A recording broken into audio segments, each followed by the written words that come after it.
Hello everybody, and welcome back to another exciting episode of UHC. I am the narrator of this story, named...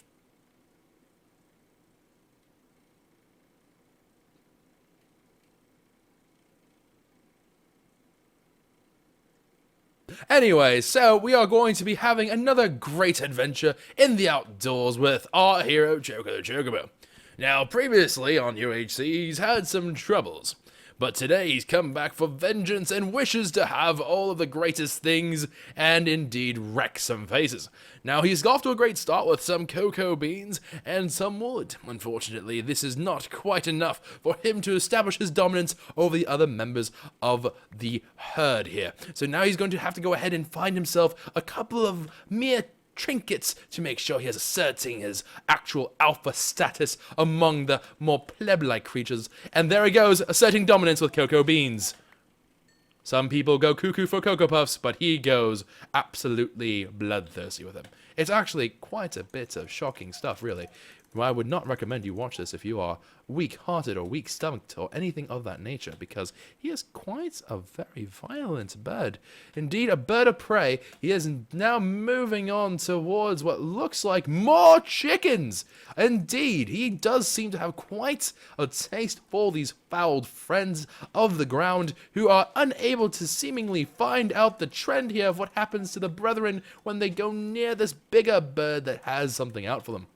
Now it looks like he is going to neglect that cave over yonder in exchange, taking some damage in UHC. Now, some people may think to themselves, that's preposterous. No one would actually want to take damage, but let me have you know.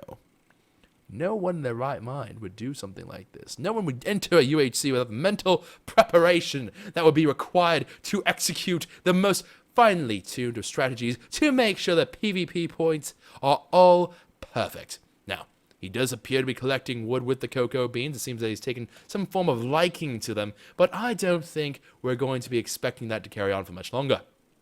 Now we see him, it looks like he's going into the wilderness a bit, into the brush. Perhaps he's searching for some kind of hopeful place where he can make his camp, make his nest for the young ones to grow. Perhaps he'll bring a little Miss Chocobo into his life and start a family. And then we can have a Discovery Channel episode all about it. But in fact, it seems that he has found a little bit of a weird beach almost. It seems almost as if he's stumbled upon a very weird coincidence of nature that is not exactly common. Very, very interesting. Now, we are going to go ahead and watch him as he chops down some wood. This wood is, of course, not like the previous versions of wood. This is oak wood. Now, if you guys know anything about the illustrious oak wood market, you would know that this is fetching quite a hefty price these days, especially for things like cabinets, armoires, I'm not even sure that's how you pronounce it, as well as a bunch of different assorted bed frames. Now, IKEA, being a key player in this circle, may try to squeeze a poor little unsuspecting Chocobo out, but I think he has more than prepared himself for the financial struggles and turbulence and all sorts of manner of nonsense. Now, I didn't mean tribulations and turmoil by combining them to turbulence, not really sure why, but it is, of course, quite an interesting bit of advice for you. Indeed, you do wish to avoid the turbulence because that is not something you would like to have in your life. Now, it does look like he is looking, he seems to be fiending almost for a bit of, oh, he's building something. It appears he's built a crafting bench. Yes, indeed. And he seems to be quite adept at creating things. Despite having wings and no opposable thumbs, he is indeed doing a fine job. And oh my, he's whipped out an axe made of wood. Now, if this is not irony, I don't know what to tell you. To me, it just seems highly ironic that a bird is using a wooden axe to chop down more wood. It just feels like the wooden brethren have been betrayed in their most dire moment of need. But regardless, it does look like he is wandering about in... It seems something has taken his attention. What is he planning to do? Now, these are indeed pumpkins, despite looking a lot like jack-o'-lanterns, and he does seem to... He really likes these pumpkins. What, pray tell, would a chocobo need with such pumpkins? Okay. Well, apparently he has decided to go with blending in with his surroundings. Now, I have not really examined the actual patterns or lifestyles of chocobos, but I don't actually recall them ever using camouflage. Perhaps we are seeing evolution taking place right before our eyes.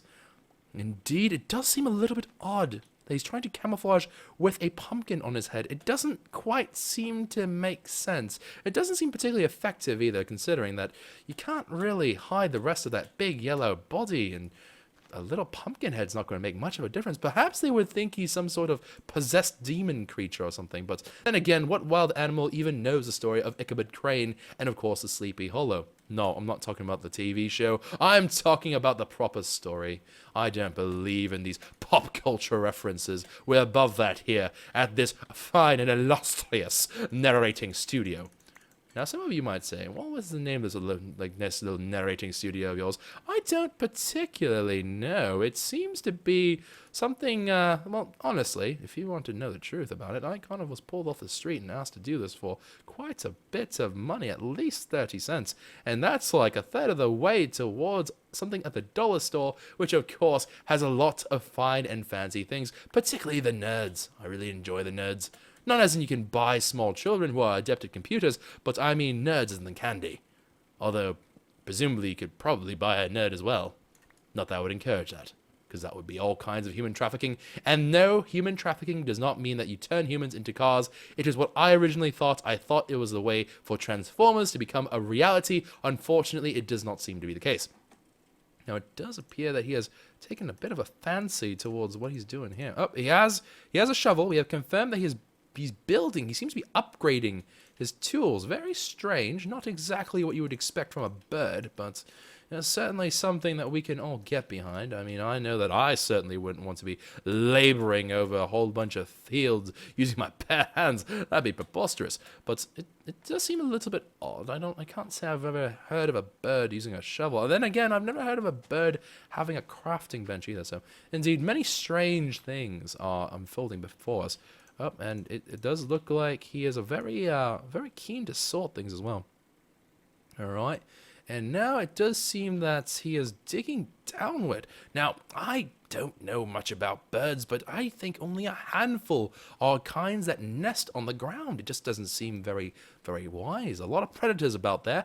In this particular case, because of course this is in the UHC biome or environment or whatever you'd like to call it, ecosystem perhaps, it is kind of unusual to see a bird electively go into the ground where others can reach it. Surely a bird would fly very majestically into the air. Oh, it seems he's taken pause.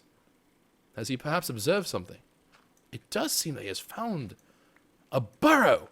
Perhaps he will find a sand shrew or some other majestic creature with which they can live in symbiotic harmony. But he doesn't seem quite keen on that either. What in the world is he doing? Well, for one, it looks like he's taking off that mask because it does look like it was impeding his vision. And indeed, he does appear to be exploring it. Perhaps this will be where he will call home. I've never seen a chocobo nest, but I am, of course, all sorts of excited for it. We are living on the edge of breaking science here. And it does appear that he is not afraid to fight and compete for living spaces with other creatures in Mother Nature's bountiful trove of great tricks. Now, did anyone else see that? It almost appeared as if he had binoculars on. He seemed very keen. Perhaps he's very keen-eyed. I think we'll go with that explanation. It would be preposterous to believe a bird having possession of binoculars and certainly not operating them. It just doesn't seem very likely. Oh, well, we do need to go ahead and hope for the best here. Now, I have known there to be quite a few dangerous creatures as well that like to live underground, so it will be, of course, interesting to see whether or not our feathered friend will survive these harsh and terrible days underground, because they can be quite trying for something that doesn't have natural claws. Oh my, it does appear to be upgrading its equipment. Now, I've heard of gorillas who are able to, of course, use sticks to go ahead and get food from anthills and collect insects and that like. But I've never heard of a bird creating tools and then deciding that wood was not cutting it and then creating stone tools. I mean, I think that that's how the Stone Age was aptly named. Perhaps this is the missing link. We all know the truth now. Humanity evolved from chocobos. Chocobos are the missing link, and they are perhaps even more majestic and, frankly, very good with the ladies. I mean, look at it. It tests well in every market. Like, let's be serious. No one here is ever going to say, no, I do not wish to be hugged by a beautiful, feathery friend. Oh, and of course, I would like to remind our viewers that while you're watching him toiling away in these mines, that you should appreciate this being National Hug Day. Now, it may not be that where you live, and of course, accosting strangers by saying, I need to hug you right now, and running frantically at them is often met with a punch to the face. But if you, of course, do have someone that will understand your craziness and is willing to hug you, you should make that opportunity count, especially if it's someone you have a crush on. I'm looking at you, Jerry. Yes, Jerry, I think you really should make a move on her. No, wait, you... Oh, those... well, I'm very flattered, Jerry, but I'm not particularly Oh. No, it's not... I didn't assume you were hitting on me. No, why would I... Why ever... Oh, my. I mean... Jerry, I'm on the air. I can't possibly entertain such notions now. All right, anyways, where are we at? Oh, it appears he's going deeper underground. It does seem to be a little bit odd that you would have a bird going even further into the floor. Very, very strange. Now, of course, we are on the air, so as of all things on the radio as well as on TV, although I did hear our production budget was cut, so we're probably not going to be on television. Perhaps we'll be on those internets. Very, very cool. I'm very hip and tubular with the kids these days. I, of course, will be very looking forward to it. We did have a question. Are penguins related to chocobos? Now, fine question. Oftentimes mistaken. Now, there are certain kinds of penguins, a very rare species known as the poofy penguins. Now, these particular penguins, well, I can't say they're related. They do have a certain knack for looking out for each other. The poofy ones, of course, being a little bit more aggressive and more dominant in that whole sphere, eating other animals alive and burping the remains. It's a very weird kind of tradition of the poofy animals, but of course it is whatever. But alright, it does appear that he is going deep underground and... What is this? He just stopped. What is he doing? He appears to be punching the dirt out of sheer contempt of the stuff. I agree with you, fine feathered friend. They are indeed the bane of all existence. But it does look like he's going to get over it. How mature, how very, very mature of him. Just moving on with his life, unlike me. I've never gotten over Sally. Sally shouldn't have left me for that macho billionaire. I mean, sure, he makes great, cool suits and stuff, but still, I think I did just fine in the potato straw business. I mean, you can even make fries out of them if you drop them into oil. Oh!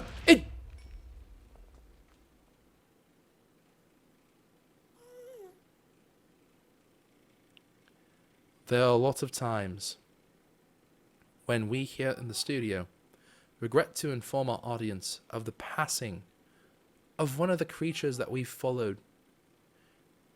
Those majestic wings, clipped far before their time.